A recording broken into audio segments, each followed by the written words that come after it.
I just know I'm gonna eat these words in the future, but not today. Today we are gonna talk about my bad idea luxury wish list. I feel like we all have certain wish list items that if money was of no concern, we would 100% have already bought, even though we know deep down that it's a bad idea. So either you have to be really rich or really reckless to pull the trigger on these items. Guys, feel free to share down in the comments below or make a video and let me know what your bad idea wish list would consist of. We're primarily going to stick to bags since that's our jam here, but we'll also touch on some other categories as well. So let's get started. Now, we can't make a bad idea wish list without talking about designer high heels or designer shoes in general. I am now down to 3 pairs of designer sneakers and 1 pair of house sandals, and that's it. I have sold all of my other designer shoes because are you ready for the real reason? It's not because I didn't think they were cute.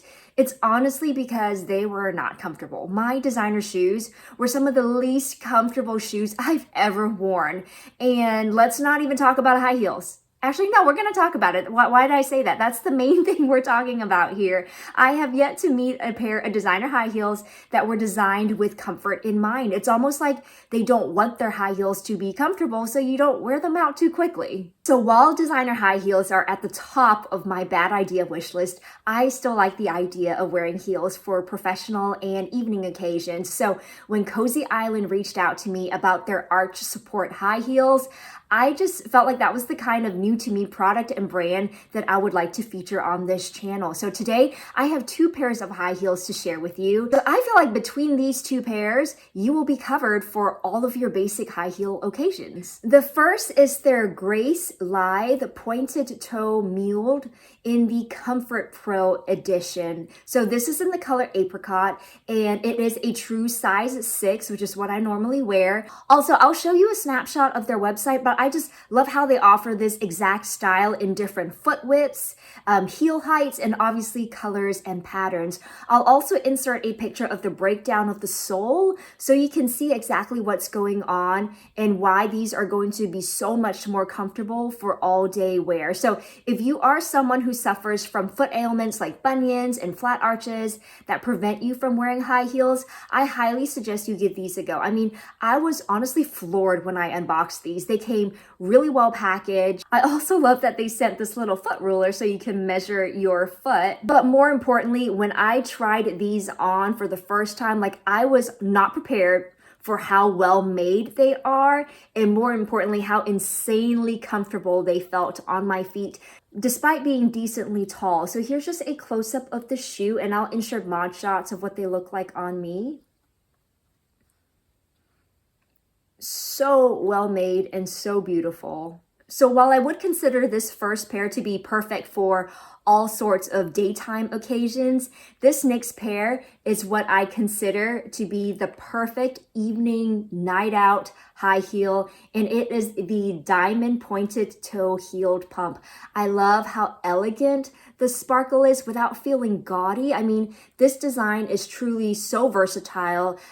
This is like my must-have evening heel that I feel like will go with 99% of occasion or evening wear. And what's really cool about this pair is that while it does have the same arch support consideration, it also came with an extra set of cushion pad inserts. So seriously, you are not going to be limping around by the end of the night. That's never a good look for anyone. So the fact that there are brands out there that can do it all, I just don't see why I'm paying designer money for high heels that may look cute, but make me feel miserable. So here's just a close-up of this shoe. I mean, look at how beautiful it is. Go. So Cozy Island focuses on making comfortable and wearable high heels, which I think is fabulous because it means they have so many styles of heels to choose from as well. So I'll have these linked below if you are interested. And I also have a 10% off coupon code. So be sure to check them out if you are looking for your next pair of heels that won't break the bank or your feet. So a huge shout out to Cozy Island for introducing me to your brand. Welcome or welcome back to A Briefcase of Luxury, where we love to chat about all things related to life, learning, and luxury. While I have no intentions of quitting my day job as a business professor, I would love to continue to grow this channel, so thank you for being here today. Okay, let's talk about bags now. My first bad idea wish list bag category would be fabric bags. So I'm talking about anything made of non-coated canvas, denim, satin, velvet, and even to a certain extent, nylon. Now, the answer for why I consider fabric bags to be a bad idea is simple.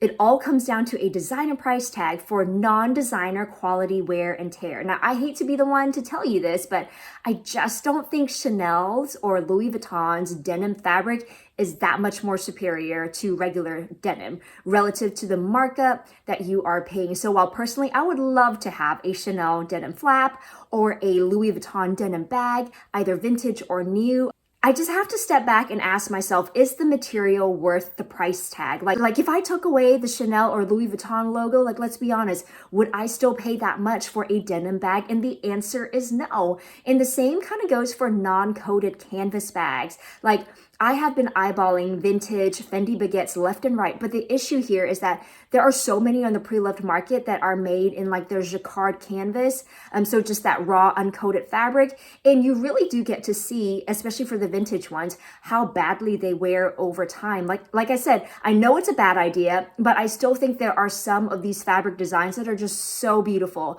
Like I know this one isn't a baguette, or at least I don't think it comes in a baguette style, but this canvas on these mini chef bags, seriously, chef's kiss.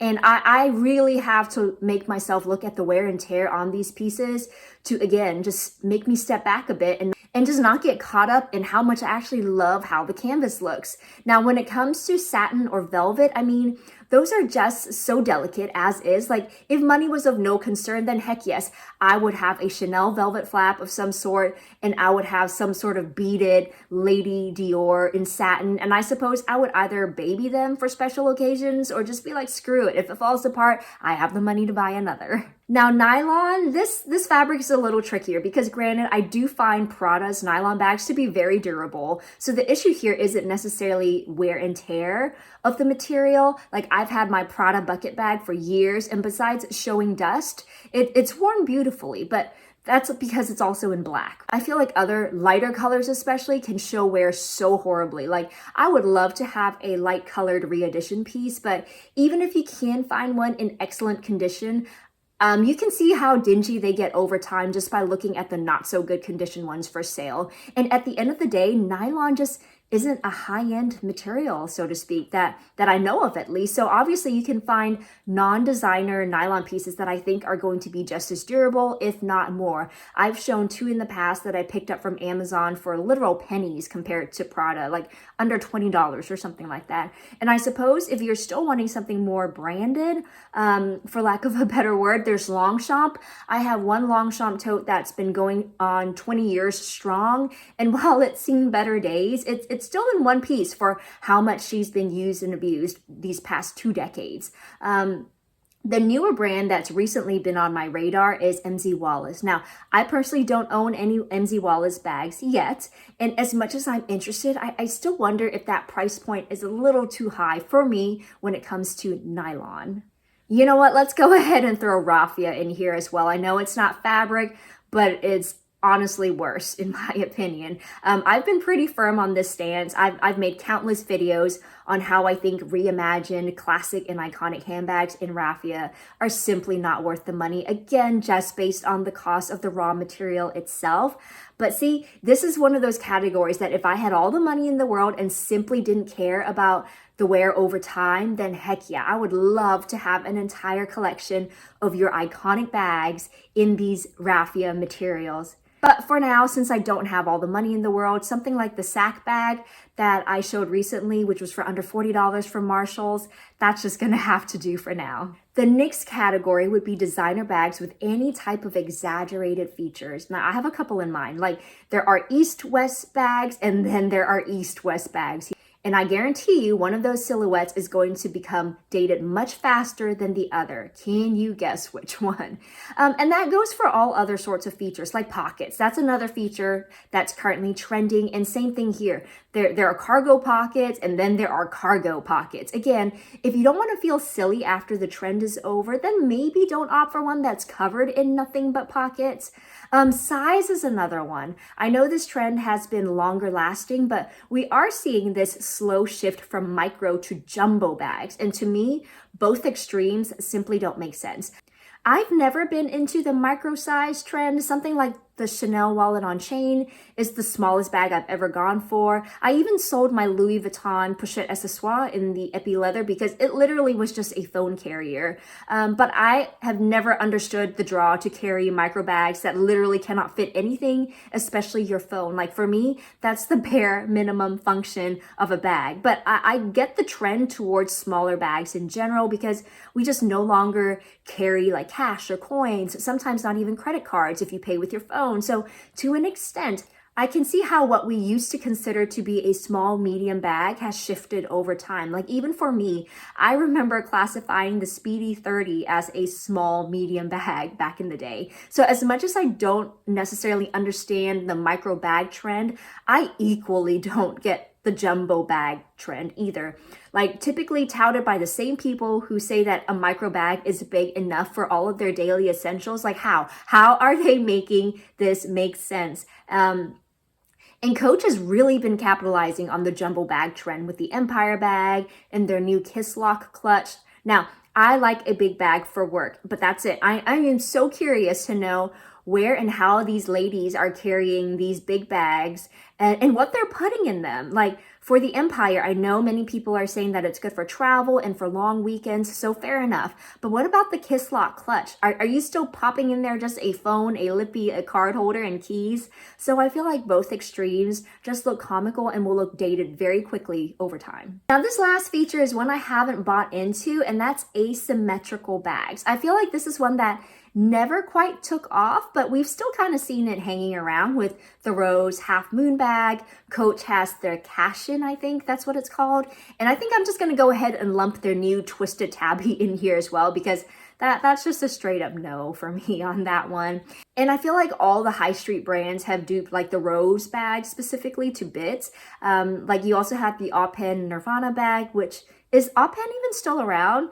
That would make for such an interesting case study just when it comes to the dangers of fast growth because I feel like they blew up 1 minute and were gone the next. Now the final category is not a true bag category, but it's bag adjacent, and that is designer bag charms. Let me preface this by saying this is one I surprisingly struggle with more than I thought I would, only because I know deep down it's a scam, okay? But I want to be scammed apparently, because I can't say I'm not even slightly intrigued by Fendi specifically and their absurd line of bag charms. This is to me like the pitfall of buying an SLG because it's cheaper for when you just want a taste of something from the brand. Except this is much worse. This is much worse than wasting money on an SLG. But I'm not gonna lie, I am still tempted. I think Fendi has really nailed it with this trend for me. And maybe this is one of those categories where 1 or 2 won't hurt, but I can see it being hard to stop